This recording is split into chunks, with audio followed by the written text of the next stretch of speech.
Hi everyone, welcome to another video looking at a topic that's new to the GCSE content, and that's the expansion of triple brackets.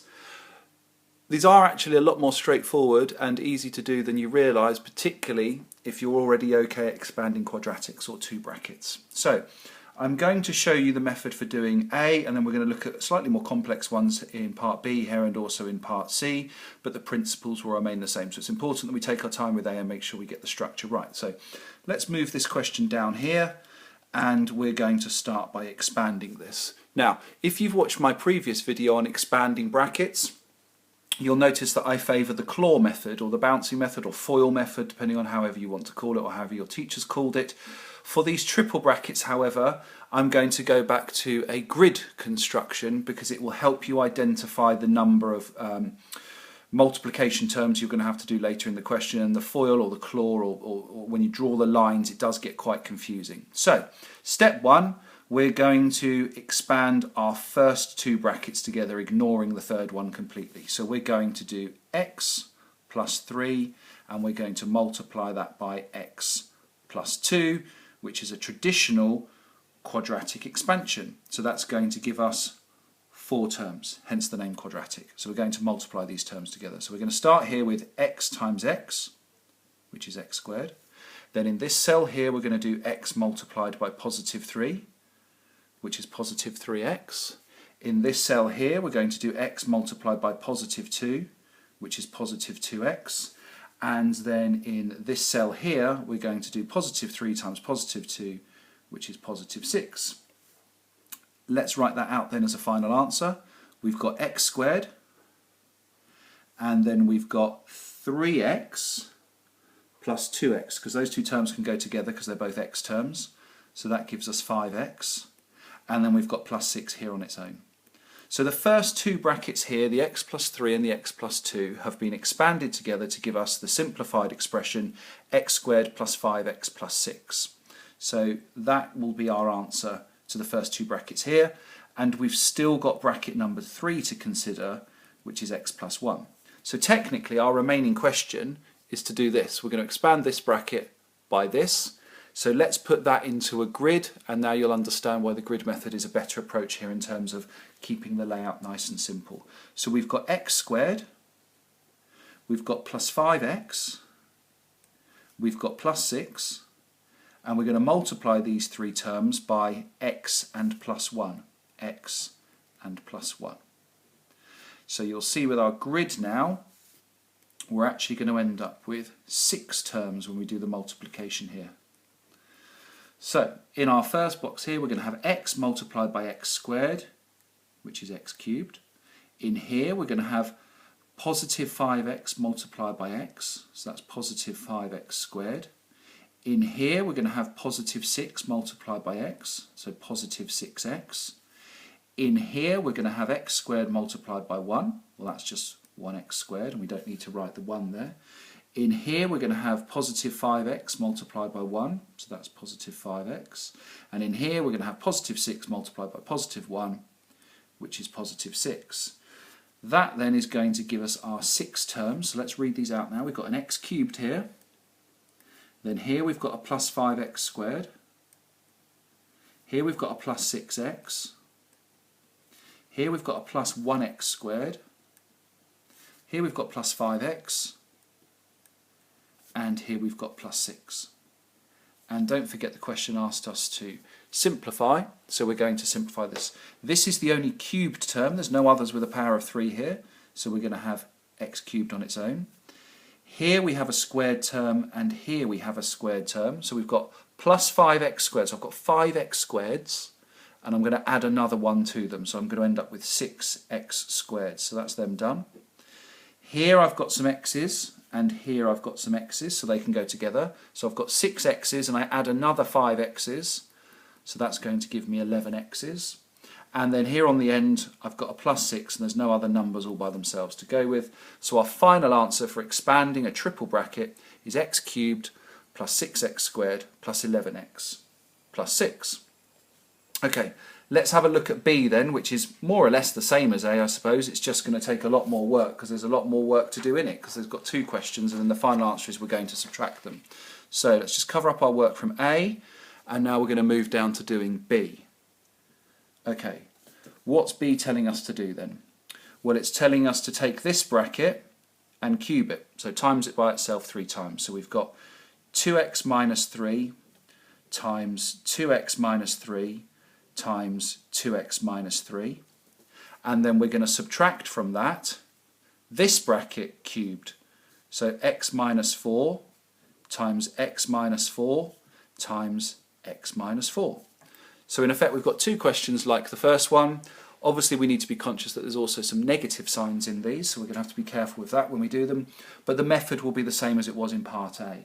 So let's start with this first one here. We're going to start with 2x minus 3 multiplied by 2x minus 3. So I've taken the first 2 brackets and I'm going to times them together. So 2x times 2x is 4x squared. 2x times minus 3 is minus 6x. 2x times minus 3, minus 6x. And careful here, minus 3 times minus 3 is plus 9. So this gives me a simplified term of 4x squared. Minus 6x minus another 6x is minus 12x. And then plus 9. Now I'm going to have to take this term and multiply it by its final bracket, the one that we haven't used yet. So I'm going to have 4x squared minus 12x plus 9, and I'm going to multiply that by 2x and minus 3. So again, we're going to have 6 parts to it.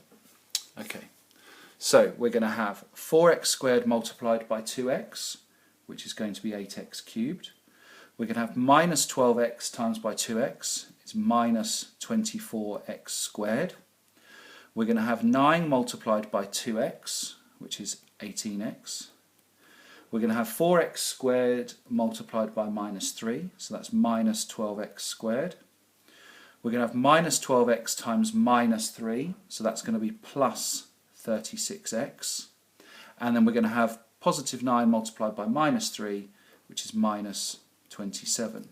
Let's write out those 6 terms then. So we've got 8x cubed, we've got minus 24x squared, we've got plus 9, we've got plus 18x, careful when you're reading that there, we've got minus 12x squared, we've got plus 36x, and we've got minus 27. And now we need to simplify this by putting the terms together that are the same. So we've got, let's have a look at this then. We've got just the one cube term, there's no others that you can go with, so we've got 8x cubed all by itself. We've got minus 24x squareds here, and then we've got minus 12x squareds here. So minus 24 minus another 12 is minus 36x squared, so that's them done. Here then separately we've got plus 18x plus another 36x, that's going to be plus 54x, that's them done. And then we've got the minus 27 on its own on the end. So that's our first 3 expansions, the 2x minus 3 cubed. So if you like we could just split the page there to say that we've done that one. And now we're going to do this one here, the x minus 4 cubed. So we're going to start with x minus 4 multiplied by x minus 4. X times x is x squared. X times minus 4 is minus 4x. X times minus 4 is minus 4x. And minus 4 times minus 4 is positive 16. So that gives us x squared minus 8x plus 16, because minus 4 and minus 4 is minus 8.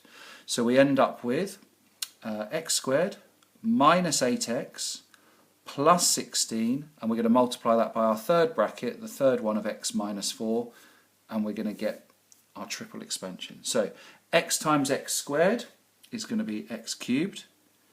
X multiplied by minus 8x is minus 8x squared. Plus 16 times x is plus 16x. X squared times minus 4 is minus 4x squared. Minus 8x times minus 4, we've got minus and minus, which is plus. 4 times 8 is 32, and x times by no others is x. And then we've got plus 16 multiplied by minus 4 is going to be minus 64. So let's write out those 6 terms then. So we've got an x cubed we've got minus 8x squared plus 16x minus 4x squared plus 32x minus 64. So there's our 6 parts, and then we're going to simplify them down. So this is our only x cubed term. We've got minus 8x squared here and minus another 4. So that's going to give us minus 12x squared. We've then got plus 16x plus another 32x is going to be plus 48x. And then we've got the minus 64 by itself at the end.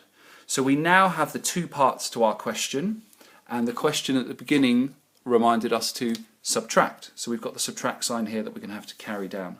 So we've got all of this minus all of this. Now I quite like to line them up as a normal subtract sum because I think it's easier. So I've got my 8x cubed minus 36x squared plus 54x minus 27. And from that I'm going to subtract 1x cubed minus 12x squared plus 48x minus 64, and I'm going to get my final answer.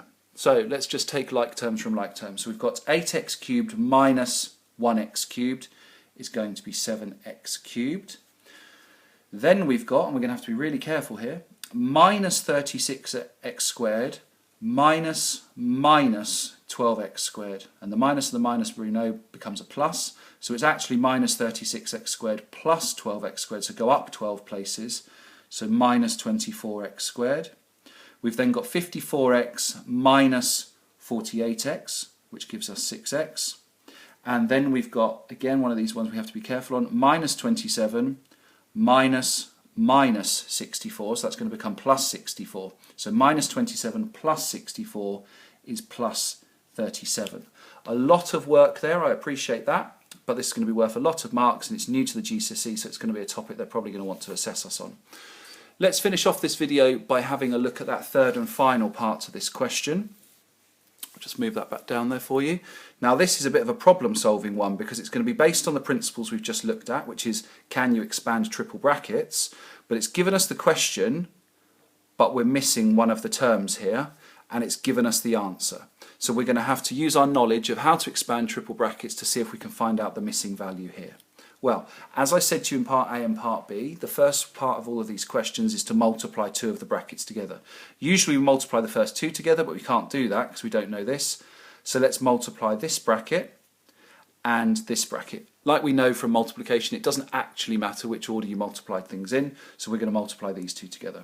So we're going to do x plus 3, and we're going to multiply that by x plus 7. So let's have a look then. X times x is x squared. X times 3 is 3x, x times 7 is 7x, and 7 times 3 is 21, which gives us x squared from here, plus 7x plus another 3x is plus 10x, and then plus 21 here. So that's our term from the first 2 brackets. So we've got x squared plus 10x plus 21. Now we know that we're going to have to multiply this by our third bracket here, and we know that we're going to get our solution. So let's lay that out like we've done on part A and part B. So let's just move that down a little bit more. So we're going to do x squared plus 10x plus 21, and we're going to multiply that by x and a, the thing that we don't know. So let's do the bits that we do know. So we're going to do x times x squared, well that gives us x cubed. X times 10x, well that's going to give us 10x squared. X times 21, well that's going to give us 21x. So we know those 3 bits. Now we don't know these 3 bits at the moment. We do know, however, that our final answer from the question right back at the beginning was x cubed all by itself, 15x squared in total, 71x in total, and 105 in total. So let's see if we can use that information to deduce any of these other missing terms. Now, we know the number is going to come from this box here because it's going to be the number multiplied by the number because there's no other calculations in here that are going to be just numerical.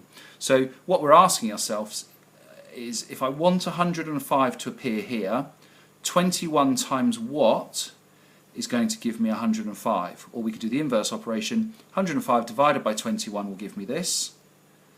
And I think that's going to be positive 5. Let's see if that works for the other two terms. So if I've got x squared here and I multiply it by 5, I get 5x squared. So that's going to give me 5x squared here and 10x squared here, and they make 15x squared together, and that's what I want in my final answer, so it works for that. 5 multiplied by 10x is going to be 50x, and that goes with this 21x, and they make 71x altogether, which is exactly what I want, so that works. So I end up with, if I did this through as a question, my x cubed, which is there, my 15x squared, which is there, my 71x, which is there, and my 105, which is there. So it's a bit like a reverse question, but more akin to what we think we're going to see in the GCSE, which is problem-solving approaches. Hope that's helped.